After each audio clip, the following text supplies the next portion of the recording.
Bismillahirrahmanirrahim. Bismillahirrahmanirrahim. Wa sallallahu ala Sayyidina Muhammadin wa alihi tahirin. We are continuing with our brief history of the Ulul Azm. And just a reminder, according to a narration that I brought, the Ulul Azm are the ones who brought legislative rulings, legislative system. They were Prophet Nuh, Prophet Ibrahim, Prophet Musa, Prophet Isa, and Prophet Muhammad sallallahu. They were termed as the Ulul Azm. They were the messengers of determination. And then we went into, before we started to talk about the Ulul Azm, we talked about the first man, because the history of mankind really begins with the history of mankind on earth, with the creation of Adam and Hawa. So after that, we have a short course on Prophet Idris, and then we're gonna go on to Ulul Azm and stick to that form. There could be mention of various prophets on the way, or something if need be. So, Prophet Idris. In English, his name is called Enoch. Enoch. But in Hebrew, it is Hanuk. Hanuk. Now, in Hebrew language, for one, we have to understand that Hebrew language has gone through many different changes and many different influences. And it wasn't until about maybe 1,000 years ago or so that they had put the vowel markings on the current Hebrew text, and this became the Leningrad Codex, which they translate from. But those harakats, we have harakats, they have diacritical markings. We have diacritical markings called harakat in Arabic, and that changes sometimes how the word is meaning, what its sound is, and what it is meaning.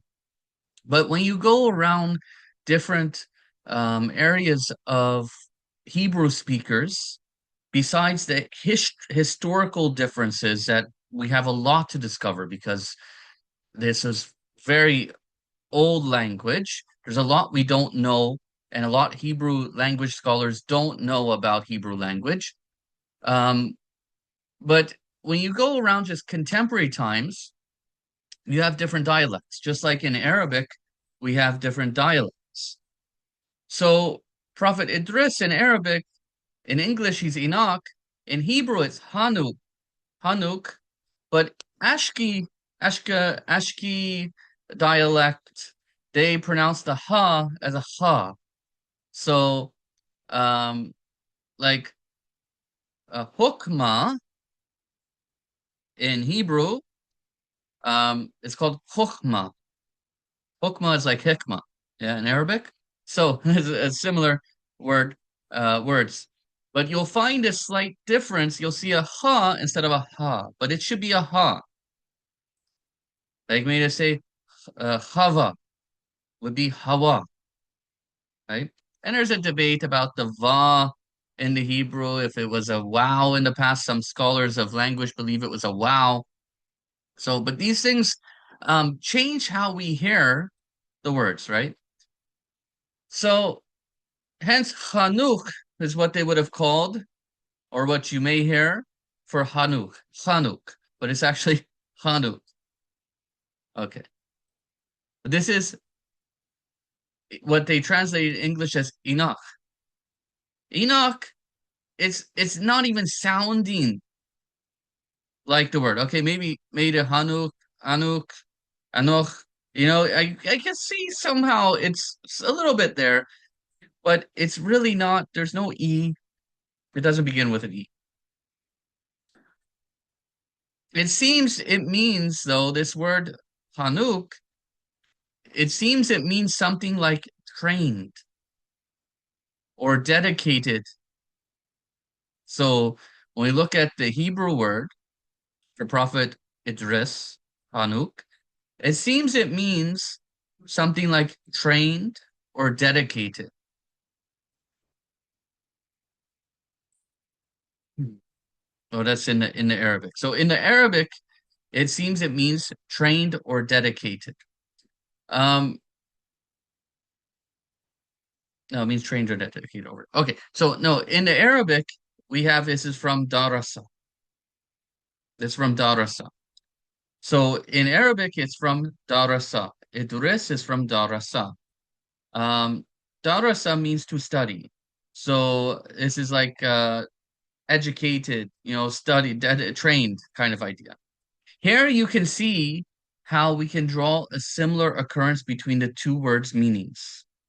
Because in Arabic, it comes from darasa, dars, lesson, study.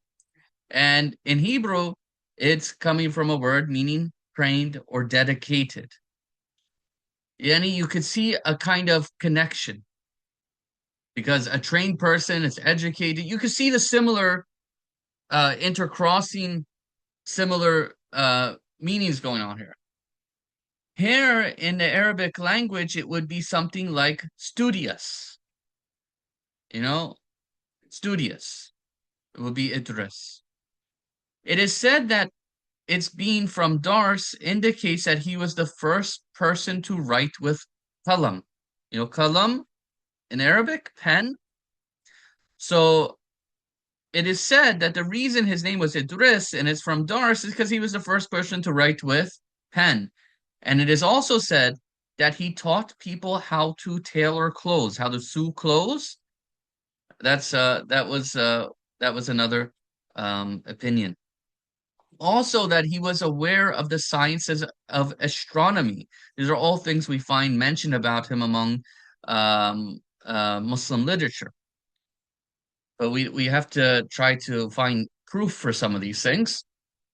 Um, he was mentioned two times in the Quran, though. So although we could say, okay, maybe we could some of the Mufassirs may hold a big important uh, position here. When we look at the Quran, he is mentioned two times, and that is a big thing to be even mentioned once in the Quran. But he's mentioned two times in the Holy Quran, and very briefly mentioned. It is also said that he lived in modern day area of Kufa. Now, Kufa was not around back then. There could have been a different city there. There was a province there. There were cities close by. Um, we don't know what was there before Prophet Nuh, but after Prophet Nuh, Kufa was a present day city.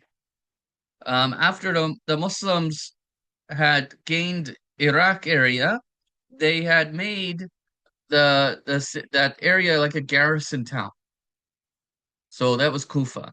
So when we see hadith that mention Kufa, we have to be critical and see if we could understand something else from them because there were nearby cities, and that was an area, even though it may not have been a city, but that was an area. But Kufa as a city is something that was born later. But maybe we could say, if we're convinced of that we're talking about somewhere in this area. But it is said amongst the Mufassirs that he lived in modern day area Kufa, which is very possible. Prophet Nuh alayhi salam was from around this area, so it's very possible. He was the grandfather of Prophet Nuh. So Idris was the grandfather of Prophet Nuh. Now, the problem with historical reports is if we go and we look at just like we have very little mention in the Holy Quran about Prophet Idris, we have very little mentioned in our narrations. Although, when we go look at these narrations, some of them are quite lengthy, and they need to be analyzed both from the sanad aspect, the chain of narrators, and from the aspect of the matan, of the text. Sometimes we could accept the chain, but then when we look at the text, maybe it's problematic. Maybe there's something wrong with it. Or sometimes we're looking at a hadith And we see there's no problem in the text, but when we look at the chain, we see it is unreliable. We need a solid, authentic, or reliable, or trustworthy, or acceptable chain of narrations and a text which is not unreasonable, not illogical. So the problem with historical reports is that some do cast doubt on them. Some scholars do cast doubt on historical reports. Now, history is one of the most debated topics, and for good reason, because sometimes there have been fabricators in history. But even nowadays, when you hear something historically, it doesn't mean that it is 100% reliable. Like there's a big debate on how Prophet Muhammad sallallahu had died. And some people may want to side with a certain view, which is a new view, just because it sits with their emotions.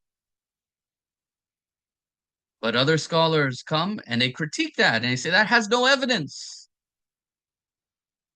Then some others want to go critique a third view. I won't mention what the views here. You got to take private class. And they say this third view seems strange. But then we have arguments to prove that view, to say to remove that doubt.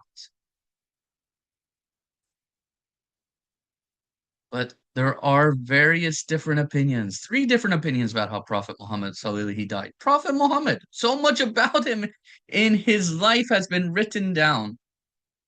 But here we have debate. History is like this for many things. Yes, there are many things which are reliable and established historical facts. But there are very many details, small little details, which there is debate, disagreements, and critical analysis of. And in history, there should be nothing wrong with critically analyzing things. Should be nothing wrong with critically addressing things. Same as in all our Islamic resources, we should be able to critically analyze things. We should not be scared to find the truth. We should not be scared to be told that this historical event didn't happen, or that this historical figure was not there, or that this is the way it happened, or that this belief that many of us are following, or many of us were following, or many are following is not true because we have proof against it. We should not be scared of finding the truth. We should be unbiased researchers. We believe Allah exists. We believe Prophet Muhammad is the last messenger, the seal of prophets. We believe in the imamate. We believe in the day of judgment. We have to investigate the details and research. So there should be nothing wrong with having a critical analysis in history. There should be nothing wrong with it.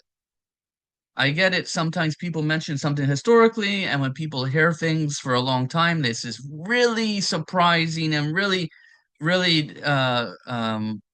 startling to people. But this should not be how it is, because in history, there's a lot of debates. Just like in fiqh, there's a lot of debates. So some people cast doubts on the historical reports mentioned about Prophet Idris. Even some suggest, at least some of them may be even fictional, imported from Kitabi side. I'm not saying that's true or false. I'm just telling you. And there's not many hadith. In fact, there is one which is continuously repeated by some scholars, which is very similar to a story in the Hebrew books. In the story of the Hebrew books, in their historical sections, they have a story about a ruler um, in Bani Israel area called Ahab and his wife Jezebel. Now, Ahab wanted a garden. There was a guy who he owned a garden. So he wanted a garden. So according to this story, again, not saying it's true or false, it's just in their books, right? According to the story, Jezebel had some people lie about this guy with the garden, and they had executed that man, and then the king took the garden. So this, according to the story, prophet Eliah, prophet Eliah, not Elijah. They put the J in there in English. It's not Elijah. Eliah. Elias in Arabic. It was sent against these people, according to the story. And in the end, Jezebel was thrown out and eaten by animals, and Ahab died in war later on, according to the books. Okay. So, this is what's in their books about this type of story. Had a drought. Now, when we go look at the story, the hadith about Prophet Idris, we find a very similar story. Somebody wanted some land, they stole it, there was a king. Very similar story. Like you would think that maybe somebody was rewriting this biblical story. Now, question as a critical researcher is yes, it seems similar. But is it possible that two similar stories like this happen in human history? Absolutely. That's possible. Or is it possible that this is a fabrication? Yes, that's possible as well. So now historians will be critical. Which way to go, this way or that way with this narration? And that is where the historians will have disagreements. So we have to be researchers. We have to analyze and examine things critically. We have to have certitude of things. Sometimes there are areas where we may not reach a conclusion for a long time, or we may reach a conclusion different than what other people say, or we may reach a conclusion in agreement with what the other scholars say. But we have to be open and critical and not scared of finding the truth. And we have to have some kind of itminan or certitude about it, not just maybe it's this way, possibly it's this way, probably it's this way. I say probably it's this way. I'm not, too convinced maybe, but I'm saying it's I got certitude, itminan, 98.9% sure, 99% sure it's this way. That's the kind of feeling you should have. Where when you learn about it, you have a kind of certitude that this is it. You're like satisfied, you're like content with it. This is it. Even though there's like maybe 0.1%, 0.22% chance that it's not it. That's called itmitnan. So a small negligible amount of possibility we're negating. It's like up so high that we're content that this is the way it is. Not because our emotions, not because of some strange things, but because we have knowledge-based opinion. Because we have intellectual based opinion. We have an understanding in our resources, in thaqalain, in the Quran, and in the authentic and reliable narrations of Ahlul Bayt alayhim salam. That is when we have itmitnan. Anything below itmitnan is only a maybe. And maybes aren't good enough. Okay. Maybes just bring us to doubt. They bring us doubt. We got maybes. Okay, maybe there's another way. We doubt. Then it lacks indication. It lacks being evidence. Okay. And I should say historians have their own criterias too. And yes, those criterias for history can be a bit more lenient than they are in fiqh and theology. But when we're dealing with the hadith of Ahlul Bayt, we need to know for sure that they said it before we say they said it. We need to, if we're going to say that this is what Ahlul Bayt teaches, we should have certitude that this is what they teach.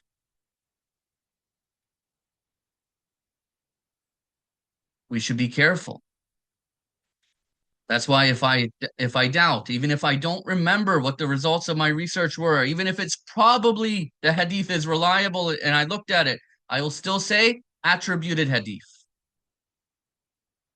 Even if I'm forgetful of it, just to be careful. So this is, we have to have certain criteria. Now, like I said, in history, it's a bit more lenient sometimes. But when we have conflict and we have strange things, we have to analyze, we have to examine, we have to be critical. Like I mentioned about how the prophet died. We have to be critical, not just go emotional. We have to be critical. We have to analyze everything and also see if we have narrations from Ahlul Bayt. Sometimes people say things and they reject things, but they are rejecting things on a basis which lacks background knowledge in the teachings of Ahlul Bayt. It's easy, they go and they listen to some scholar on the minbar, or they go look at their Marja's fiqh book, and now all of a sudden they have opinion. But Habibi, you haven't done Bath al-Kharaj on the issue. You haven't researched the issue thoroughly. You haven't seen the different thoughts amongst Shia thinkers. You haven't seen the different evidences. You haven't analyzed it yourself. And you're walking around rejecting something. Have some kind of solid basis. Okay. So we have, like I said, Prophet Idris was mentioned 2 times in the Holy Quran. One of these mentions is وَاذْكُرْ فِي الْكِتَابِ إِدْرِيسَ إِنَّهُ كَانَ صِدِّيقًا نَبِيًّا وَرَفَعْنَاهُ مَكَانًا عَلِيًّا. No, that's not Ali. Aliyah. It's the same word, like root word. It means high. Because Allah is Allah, the most high. And the word name Ali is derived from similar meaning, right? But Ali is not Allah. Imam Ali is a dependent creature depending on Allah who's been given a special status of Imam. He is not Allah. Stop comparing him to Allah. Okay. So, and mention Idris in the book. وَاذْكُرْ فِي الْكِتَابِ إِدْرِسَ. And mention in the book Idris. إِنَّهُ كَانَ صِدِّيقًا نَبِيًّا. He was a truthful man, a truthful prophet.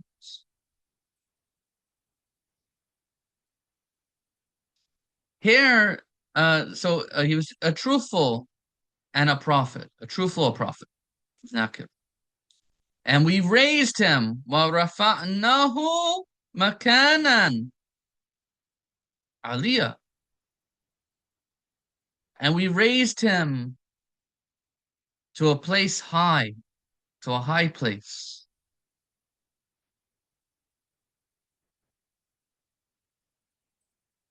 Here, this literally is the rising from. So if we want to look at the lugawi meaning, the literal meaning, then this is literally raising in the rank to nearness.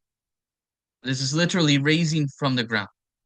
So when I look at literally, lugawi, what is this meaning? It is literally the rising from the ground or the rising from the perdition. Some say that this rising is in rank, as in rising the rank to the nearest to Allah the Exalted. And when they have difference of opinion amongst the Mufassirs, it's because they don't know for sure. There is a narration about him being raised to a certain level of the heavens and his soul being taken away in that area. Some may have an issue with this narration, with these narrations, because it's narrations, and some do not have an issue with this narration, as it is narrated as irsal morsel of Ibn Abi Umayr, and from one whom is in Tafsir Qumi.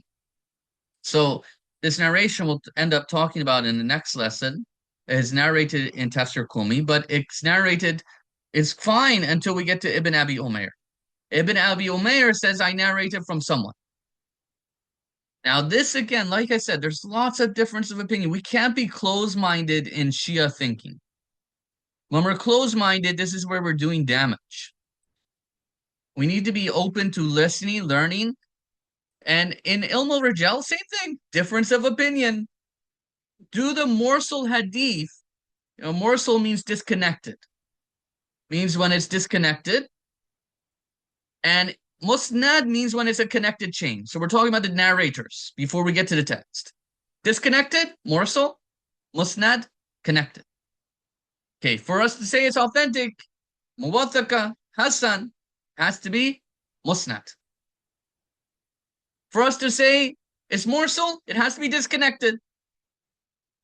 So the chain of narration is in Tafsir Qumi. It gets to Ibn Abi Umayr, and then it says Ibn Abi Umayr says, I narrated from someone.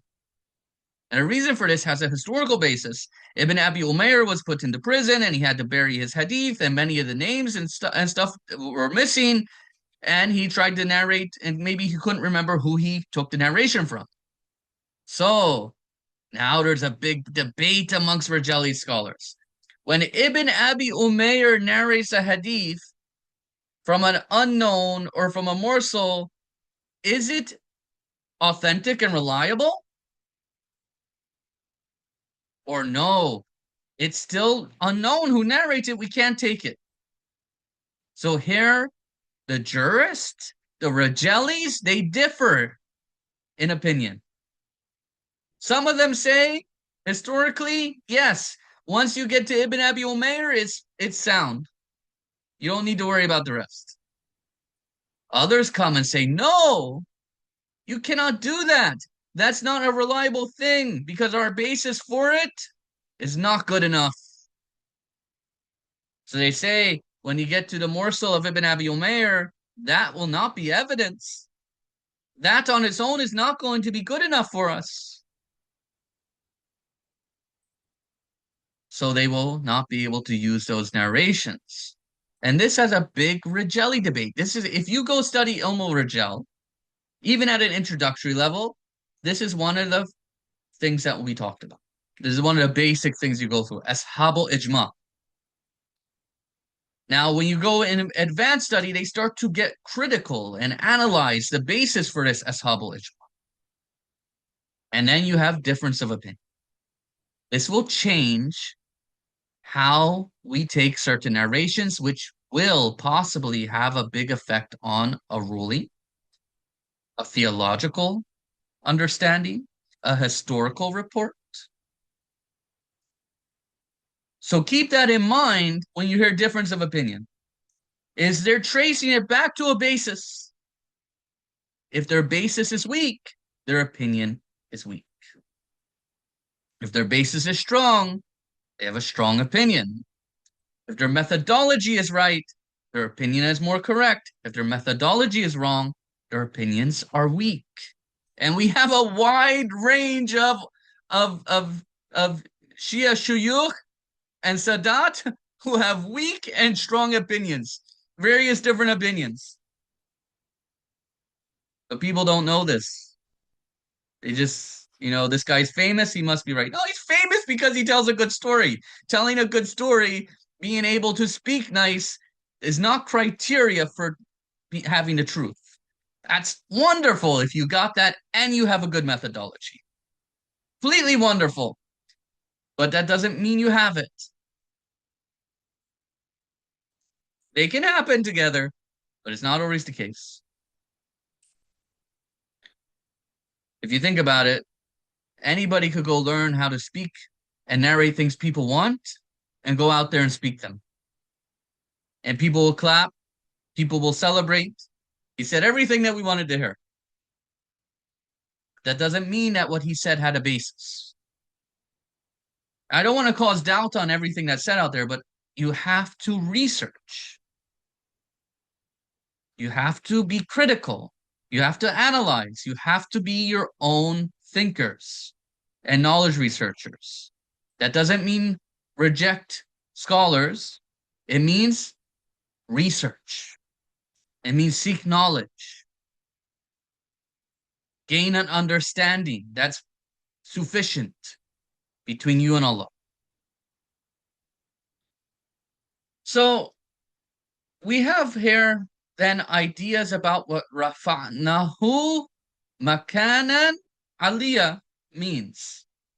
One opinion says that it means a high rank and respect among his people. So in this opinion, they say that what's meant by Allah raising him to a high place is that he was raised to a high rank and a respect amongst his people. Second opinion is that it means a high spiritual dignity in the sight of Allah the Exalted. Third opinion is that it means raised physically up, like Prophet Isa alayhi salam was raised physically up,